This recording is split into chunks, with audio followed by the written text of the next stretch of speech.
Կոնսերվատորիայի այգին կնորոգվի և քաղաքացիներին կներկայանա նոր տեսքով։ Երևանի քաղաքապետարանը և Ակբաբանկը ստորագրեցին հուշագիր, ըստ որի նախատեսվում է ներդնել ժամանակակից և համալիր լուծումներ։ Ուրուրբան ընկերության հիմնադիր նախագահ Աննա Ուրնովան ներկայացրեց նախագիծը, որի նպատակն է ձևավորել ներառական, հասանելի և անվտանգ հանրային տարածք, կիրառելով խելացի լուծումներ, որոնք կնպաստեն կայուն և բնապահպանական առումով բարենպաստ միջավայրի ստեղծմանը, կանաչ ենթակառուցվածքների զարգացմանը։ Քաղաքապետ Տիգրան Ավինյանը նշեց, թե որքանով է կարևոր այս փոփոխությունը քաղաքի համար։ Նախորդ տարի մենք դատարանով, կարելի ասել, բոլոր գործընթացները ավարտեցինք, ավարտին հասցրեցինք եւ այգին վերադարձրեցինք քաղաքին,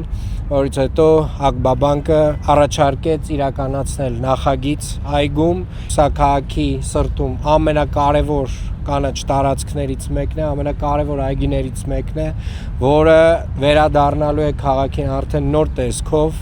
արդիականացված տեսքով։ Ուզում եմ շնորհակալությունս հայտնել պարոն Անդրեասյանին։ Ակբաբանկը համաֆինանսավորելու է Երևանի Կոմիտասի անվան պուրակի կառուցումը։ Երևանի հետ կապված մեր թերևս ամենամեծ ծավալուն միջոցառումներից մեկը հենց սա է եւ մեր մեծ նվերն է լինելու քաղաքին։ Ուզում ենք նորից դարձնել այս քաղաքի կենտրոնում, քաղաքի սրտում գտնվող այս կանաչ անկյունը ավելի գրավիչ, ավելի ժամանակակից եւ ավելի սիրված վայր երևանցիների ու հատկապես երեխաների ու ուսանողների համար։ Վերակառուցումից հետո Երևանի Կոմիտասի անվան պուրակը կհամապատասխանի ժամանակակից քաղաքային այգիների սկզբունքներին։